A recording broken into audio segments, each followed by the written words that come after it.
Welcome to our channel Ayurjan. और आज का हमारा टॉपिक है फीटल सर्कुलेशन। तो फीटल सर्कुलेशन में क्या होता है, उसमें चेंजेस क्या होते हैं, कैसे वो नॉर्मल सर्कुलेशन से अलग है।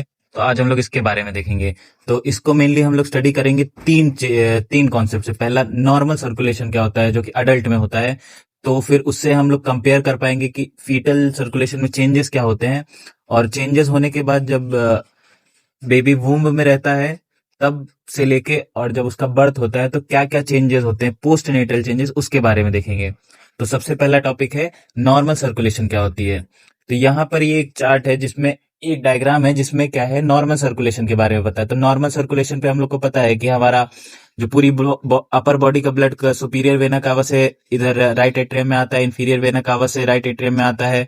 उसके बाद इधर वॉल से होते हुए राइट वेंट्रिकल में आता है, जिससे पल्मोनरी आर्टरी से लंग्स की तरफ जाता है। और लंग्स से फिर वापस से कहाँ आता है, तो लेफ्ट एट्रियम में, लेफ्ट एट्रियम से लेफ्ट वेंट्रिकल, फिर आर्क ऑफ अरोटा, और वैसे ही पूरी बॉडी में मूव होता रहता है। इस तो ये क्या हो जाता है, हमारा नॉर्मल सर्कुलेशन। अभी नॉर्मल सर्कुलेशन होने के बाद अब फीटस में क्या होता है। तो फीटस में सबसे पहला बात जो ध्यान रखना है कि फीटस में लंग्स जो होते हैं वो एक्टिव नहीं होते हैं। लंग्स आर इनएक्टिव, सबसे पहली बात ये ध्यान रखना है। तो अगर लंग्स एक्टिव नहीं है तो ये जो पल्मोनरी सर्कुलेशन है इसका कोई काम ही नहीं होगा। तो अभी चेंजेस क्या क्या होते हैं उसको देखते हैं। तो सबसे पहले ये हमारा क्या है, प्लेसेंटा। प्लेसेंटा से क्या, एक वेन निकलती है।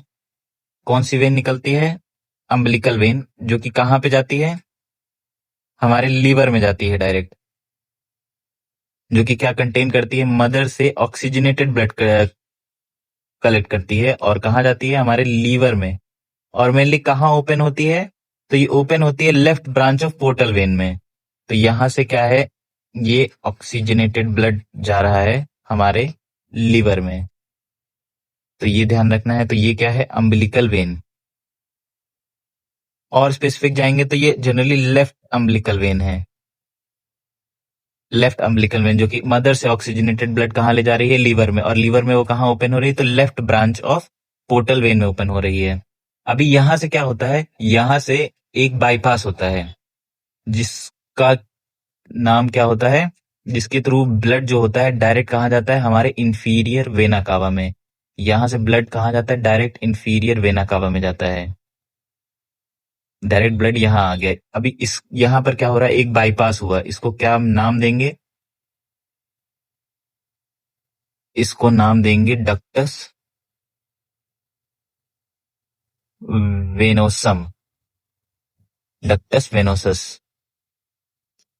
तो यहाँ पर क्या हो रहा है, लीवर क्या हो रहा है, बाईपास हो रहा है। तो ये ध्यान रखना है, ये डक्ट क्या कर रही है, लीवर का बाईपास कर रही है। मतलब ब्लड जो है वो लीवर में ना जाके डायरेक्ट कहाँ जा रहा है, हमारे इंफीरियर वेना केवा में। अभी यहां से ब्लड कहाँ जाएगा, यहां से ब्लड जाता है हमारा डायरेक्ट राइट एट्रियम में। तो राइट एट्रियम में जाने के बाद दो रास्ते बनते हैं। यहाँ पर जो फीटस है वहां, यहाँ पर ये एक ओपनिंग होती है जिसको क्या नाम देते हैं, जिसका नाम होता है फोरामेन ओवेले। इसका क्या नाम है, तो फोरामेन ओवेले, फोरामेन ओवेले। तो ये क्या बाईपास करती है, तो ये बाईपास करती है पूरा पल्मोनरी सर्कुलेशन को। ये क्या बाईपास करती है, पल्मोनरी सर्कुलेशन को। तो अभी ब्लड यहां से कहाँ जा रहा है, डायरेक्ट हमारा यहाँ से प्रेशर के थ्रू डायरेक्ट लेफ्ट एट्रिया में जा रहा है। और लेफ्ट एट्रिया से फिर कहाँ जा रहा है, लेफ्ट वेंट्रिकल में, फिर आर्क ऑफ अओर्टा से होते हुए हमारे पूरी बॉडी में जा रहा है। और यहाँ पूरी बॉडी में जाने के बाद फिर ये थोरेसिक अओर्टा होते हुए एब्डोमिनल अओर्टा, फिर उसकी ब्रांचेस से होते हुए एक्सटर्नल और इंटरनल। अभी यहां से इसको वापस, अभी क्या हो गया, ये जनरली पूरी बॉडी ब्लड को यूटिलाइज कर लिया। तो यूटिलाइज करने के बाद ये ब्लड क्या होगा, इसमें ऑक्सीजन कम हो जाएगी। तो अभी इसको क्या करना है, इसको वापस मदर के पास ले जाना है। तो वो आर्टरी कहाँ से ओरिजिनेट होती है, तो इंटरनल इलियक आर्टरी से ओरिजिनेट होती है, राइट और लेफ्ट बोथ से।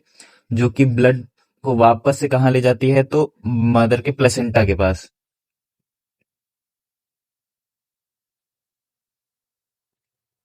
ओके। तो ये ब्रांच कहाँ से ओरिजिनेट हुई है? तो बोथ साइड से।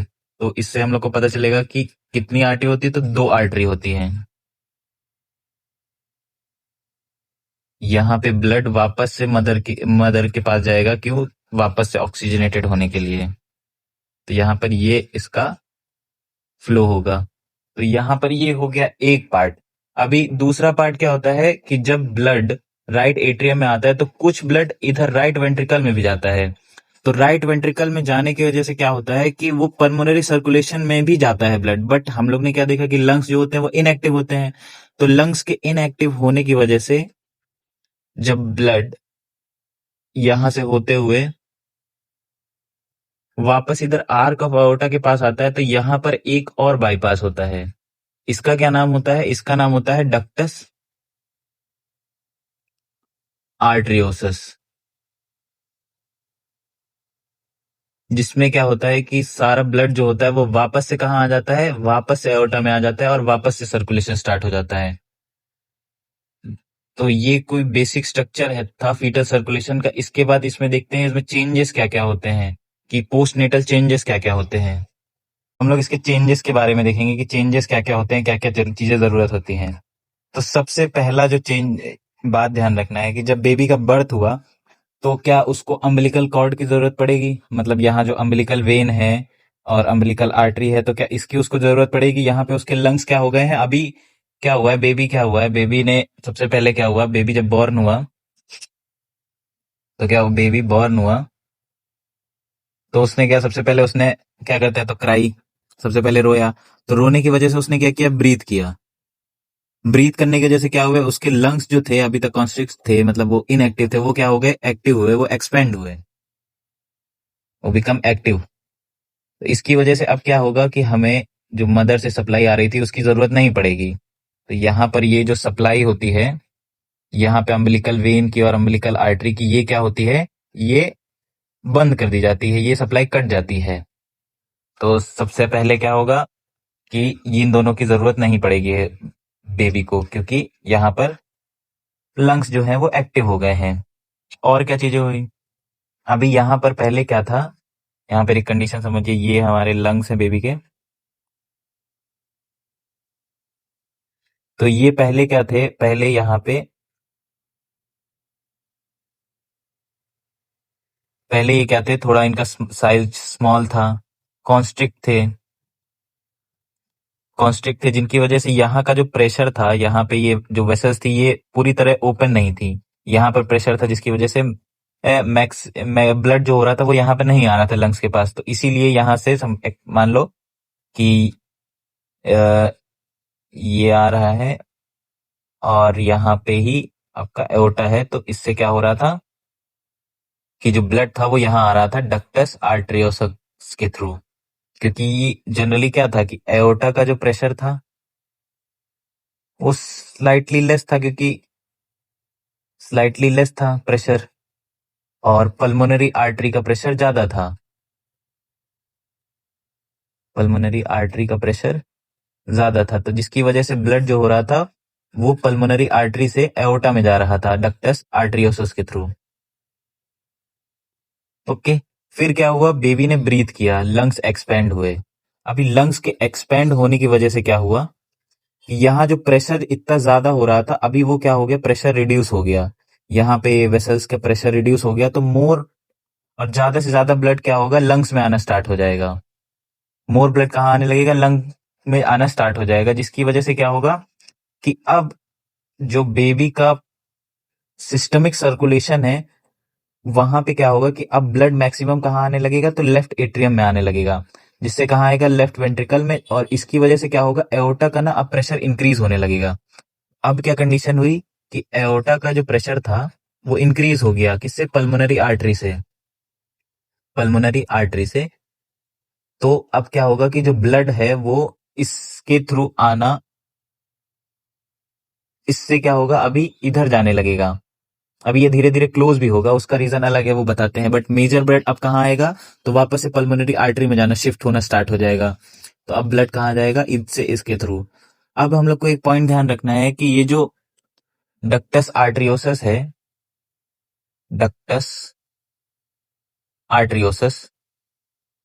आर्ट्रियोसस ये क्या है, तीन चीजों के लिए बहुत सेंसिटिव है। मतलब सेंसिटिव है, कौन कौन सी वो चीजें हैं? सबसे पहला, मोर ऑक्सीजन। अभी बेबी ने क्राई करना स्टार्ट कर दिया, उसका पल्मोनरी सर्कुलेशन एक्टिव हो गया है, तो जिसकी वजह से उसकी बॉडी में ऑक्सीजन का लेवल खुद ब खुद इंक्रीज हो जाएगा। तो इसकी वजह से वो क्या करेगा, ऑक्सीजन के इंक्रीज होने की वजह से क्या होगा कि जो स्मूथ मसल है डक्टस आर्टरियोसिस की, स्मूथ मसल्स ऑफ डक्टस आर्टरियोसिस वो क्या करेंगी, कॉन्स्ट्रिक्ट होना स्टार्ट हो जाएंगी, कॉन्स्ट्रिक्ट होना स्टार्ट हो जाएंगी। दूसरा क्या है, दूसरा जब यहाँ पे लंग्स का ये एक्टिव हो जाता है, तब यहाँ पे क्या होगा, लंग्स से एक केमिकल निकलता है ब्रेडिकाइन करके, ब्रेडिकाइनिन, ब्रेडिकाइनिन, ब्रेडिकाइनिन। तो ये क्या करेगा, ये लंग से रिलीज होता है। जब लंग फर्स्ट इन्फ्लेशन करते हैं तब रिलीज होता है, जब लंग पहली बार इन्फ्लेट होते हैं तब ब्रेडिकाइन रिलीज होता है। तो ये क्या करेगा, डक्टस आर्टरियोसिस की मसल्स को और कॉन्स्ट्रिक्ट करेगा। और तीसरा मेन रीजन है कि यहाँ पर जब ऑक्सीजन कम होती है, जब लो ऑक्सीजन होती है, तब यहाँ की मसल्स क्या रिलीज कर रहे होते हैं, प्रोस्टाग्लैंडिन E2। तो ये क्या करता है, ये यहाँ डक्टस आर्टरियोसिस की वॉल्स को, ब्लड वेसल्स की वॉल को ओपन रखता है। बट ये क्या होता है, प्रेशर सेंसिटिव होता है। और जब यहाँ पे ऑक्सीजन का अमाउंट बढ़ने लगता है तो ये PgE2 जो है इसका अमाउंट डिक्रीज होता है, और वहां की डक्टस आर्टरियोसिस की वॉल्स क्या होती हैं, वो क्लोज होने लगती हैं। तो इन तीन रीजंस की वजह से क्या होता है, डक्टस आर्टरियोसिस कुछ टाइम के बाद क्या होता है, क्लोज हो जाता है, डक्टस आर्टरियोसिस क्लोज्ड। बट कुछ, तो इसको क्या बोलते हैं, PAD। ऐसी कंडीशन को क्या बोलते हैं, PAD, मतलब पेटेंट डक्टस आर्टरियोसिस। तो ये बात ध्यान रखना है कि PDA क्या होता है। तो जब ये ओपन रह जाता है तो इसी को बोलते हैं पेटेंट डक्टस आर्टरियोसिस। जब ये वाला पॉइंट क्लोज नहीं होता है आफ्टर बर्थ, तो इसी को क्या बोलते हैं, पेटेंट डक्टस आर्टरियोसिस। और यहाँ पे जब जब बेबी का साउंड सुनते हैं तब एक साउंड सुनाई देता है यहाँ से यहाँ तक पास होने का और इधर से इधर का ब्लड जाने का, तो वो आइडेंटिफाई होता है। तो ये हो गया डक्टस आर्टरियोसिस की कहानी। तो हम लोगों ने देख लिया है, इस डायग्राम में ही देखते हैं कि इसका सप्लाई कट चुका है।